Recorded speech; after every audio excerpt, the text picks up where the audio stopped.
Haley, I have a couple questions for you about being a police officer. Why did you decide to get into law enforcement in the first place? Well, I was going to retire out of the military, but sounds kind of cliche. But I lived in a not so great area, and I was tired of the crap going on around me. And my car got broken into one time, so I had a good, now I would say, great desire to clean up the streets, so to speak. So that's why I really wanted to get into it. I wanted to take the scumbags out the street and put their asses where they belong. And that's behind the bars. Okay, well, knowing that, how did you feel about the possibility of maybe having to take someone's life? Well, it's either me or them, or it's either an innocent person or them, so I never took issue with it. You're trained to do what you got to do, and never had an issue with it. I'm sure you had a lot of arrests that may have become physical. Did you ever have to become physical, and how did you stop yourself from crossing the line and losing control?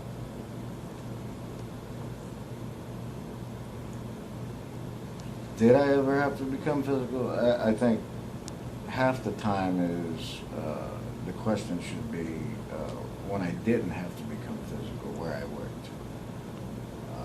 I worked in a not so great place, commonly referred to as the hood. So yeah, I was in many physical altercations. It was on a pretty regular basis. You know, Basically, how they got treated was up to them. You kind of stay one step up from their level.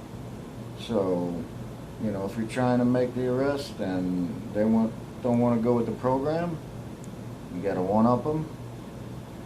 If they try to one up you, you got to take it a notch up and keep going. And as far as losing control, that's something that it's a mindset, and you either have a good mind for it or you don't. And the problem is the people that lose control, mentally, they shouldn't be doing the job. They don't know when to stop. They don't have the right mindset. So I didn't really have a problem with that. I knew when to stop. I do believe my martial arts training my whole life also helped extremely. So I definitely knew how much pressure to apply, this and that. So, losing control was not a problem. I'm too mentally strong for that. It's not a problem at all. Okay, well, let's see. What would be the most amount of tickets that you've ever given to someone, and why did you give them so many tickets? Well, first of all, I'm not a huge ticket. I was never a huge ticket writer. I would rather be out there doing other things rather than writing tickets. But it's part of the job. And there's one stop in particular I do remember, and I can't forget it. It was evening time, was on patrol, and the car I was behind, it was missing. Tail lights were out, smoke was sputtering from the exhaust. I mean, this car was jacked up. So I make the stop, and I get the car pulled over. I do the face-to-face at the window. It's a female. And, you know, they're not the best drivers anyway. So I walk up to the car, and as soon as I walk up to the car, the first words out of her mouth is, "What you pulling me over for?" And I said, "Excuse me?" She said, "What you pulling me over for?" So that set the tone right then and there. So I knew right then and there that it wasn't going to be pretty for her. Then I'm looking in the car, and there's about 6 children in the car, none of which are seat belted or have car seats. And that really pissed me off, because I'm big on protecting the kids. So, with those two things being said, I do a safety check on the vehicle to make sure it's even roadworthy. So as I go around the vehicle, I'm noticing all these infractions. On top of all the violations about the children's restraints. And let's just say, by the time I was finished with her attitude, and the fact that none of the children were restrained properly, she ended up getting 16 tickets.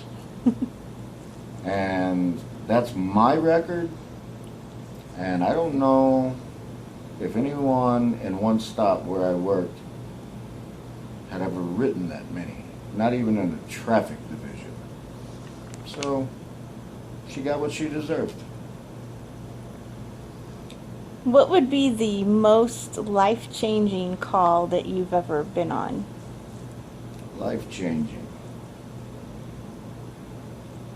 Well, there was a call that, you know, it did change me a little bit. Sounds a little corny, but it was a young man who was a bit distraught over a relationship. Had the ex outside of this high-rise apartment, standing there when I got on scene. Of course, I was the first on scene. I was the only one there. This young man was at the 4th floor window, and I could see that he had some type of what appeared to be a rope or a noose around his neck, and he was threatening to jump out of the window and hang himself. And so the ex tells me that he is unhappy with their breakup, that she had left him, blah, blah, blah. And I wasn't happy with her attitude, because she seemed like she didn't really give a shit either. So this is a pretty serious situation. So of course I called for backup units, found the property manager, got a key to that apartment. I found it, was quiet as I could be. I made entry into the apartment, silently making my way to the bedroom where the young man was at the window. And no sooner did I get about a foot away from him did he jump. Oh my God. Out of the window.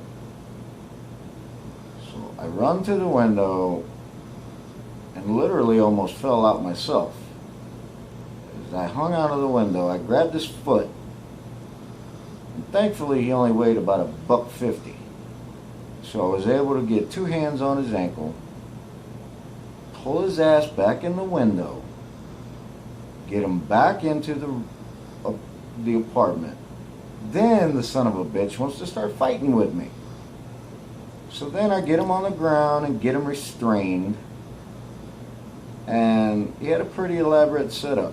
It was a nice thick rope noose tightly around his neck, which was anchored to the bottom of a bedpost, which was oak.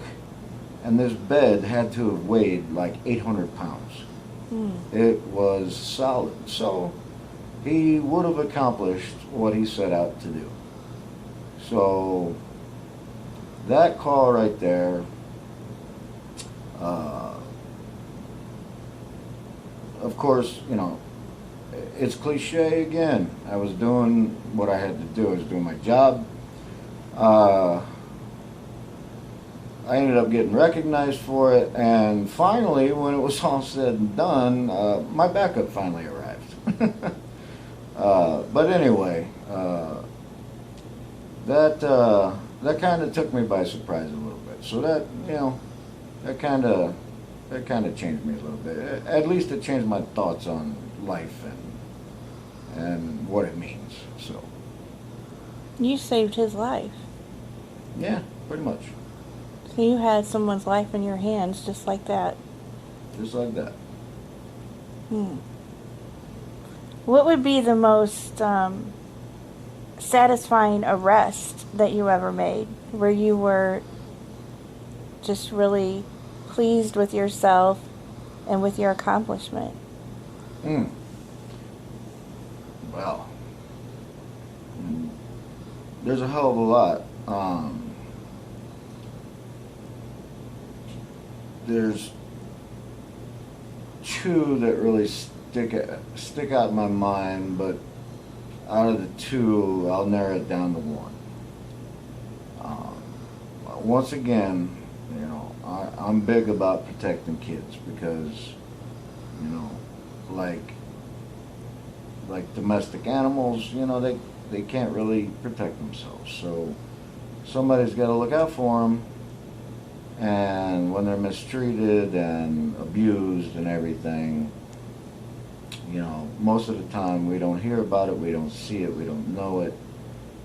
But when we get a chance to find out about it, you know, those are the shitbags that I'd like to lock in a room and have 5 minutes alone with them and take my badge off and take the gun off and give them some real justice.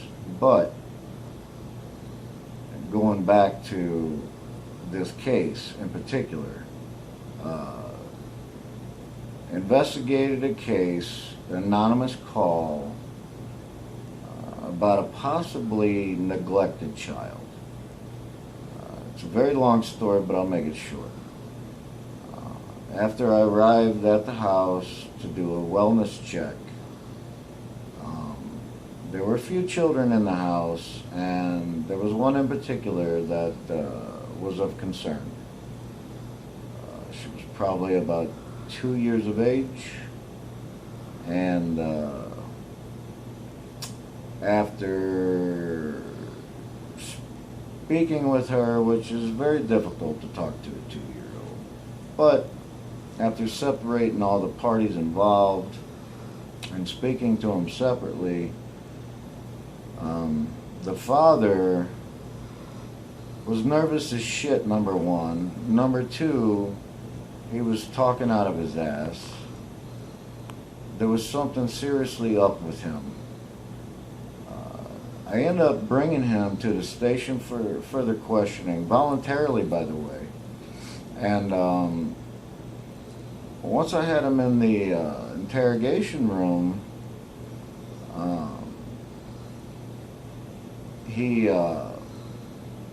starts talking about, you know, I asked him why he thought he was there, and all of a sudden he starts talking about this child in particular. I mean, I never said to him that's why we were there. He's telling me. So now I know I'm onto something. And again, it's a very long case, and I'll shorten it up. But this anonymous caller provided us with some more information that there was possibly some sexual things going on. She had possibly witnessed this father watching pornographic material in front of the child and so forth. So while I was questioning this guy, and he looked like a freaking pervert too, by the way, he's shaking like a leaf. And then I go to question him about any apparent injuries the child may have.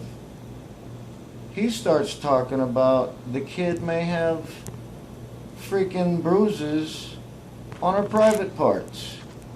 And I said, well, why in the hell would she have that? And he said, oh, we went horseback riding recently, so she may have been bruised down there.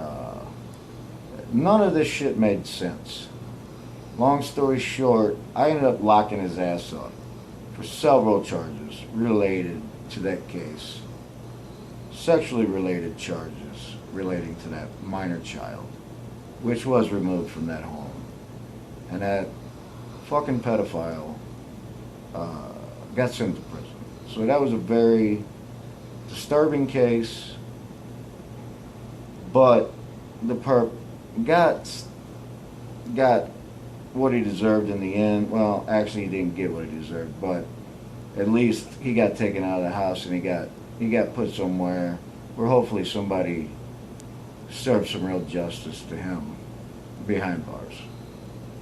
So, at least in the sense of being satisfied about taking and saving that child from further harm, that was satisfying.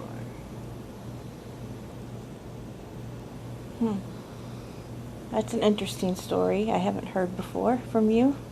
Yeah. I would want to don't kill talk him. about it much. Let's see, what about the, it's been happening for a long time now, but what about women in the police force? What do you feel about them? I don't know if allowed is the right word to use, but what do you think about women being police officers and being out on the streets doing the jobs that you do? Do you think they're able to do as good a job? Do you think they're able to defend themselves and protect themselves as well as a man? What do you think about that whole scene?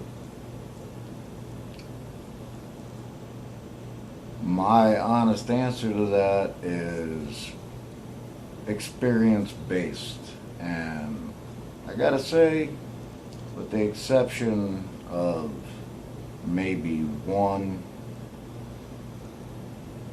and I'll even be super generous to the female clan and say two.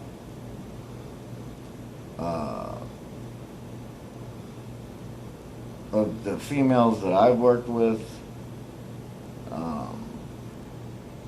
when shit hit the fan, it was the men coming to the rescue, especially during an altercation involving an arrest, resisting arrest. They were getting their asses handed to them. They were being intimidated by suspects and so forth. Now, you know, the one or two I'm talking about, they were built like guys, they talk like guys. Hell, they look like guys. They probably had hairier armpits than I did. But for the most part, you know, the equal opportunity thing, when it comes to a job like that, it just, you know, when you got to put hands on somebody 6'4", 260 pounds or something like that, and you got a 140, 150 pound female officer, it makes for a bad situation. And you know, I hate to say it, but I just I don't like it. I don't like that. I don't like the idea of it. Okay, well, with that said, oftentimes you see rather large officers out there that... Fat asses. Yeah. So, I know what I think when I see that, and I was wondering, what do you think about... I know officers are required to pass physical fitness tests, if you will. Do you think the tests that are out there now that they have to pass are hard enough, stringent enough, or do you think that they should be more stringent for them? Oh, absolutely not. No, they should be more stringent. Uh, the problem is, people go through the academy and they do all this running and push-ups and sit-ups and all this, and then they do their final physical test, and let's say they pass it. Well, they get hired, and then most departments, that I'm aware of, once you're hired, unless you're on a special team like ERT, SWAT, CERT, something like that, the, the physical requirements, they're pretty much over. A lot of that has to do with lawsuits and things of that nature, unions, stuff like that. Departments get afraid of being sued by fat officers and stuff like that. But, it's embarrassing. I've worked with many, and you know, uh, and I hate to say it too, but I've worked with several obese officers, and once they retire or once they leave the force, unfortunately, you know, they pass away rather quickly from heart attacks and diabetes and whatnot because they don't take care of themselves. They spend their off time eating and sitting and watching TV, and their last exercise was what they did in the academy 15, 20 years ago. That's the problem. So, I think that needs to change and that needs to be implemented nationwide, in my opinion.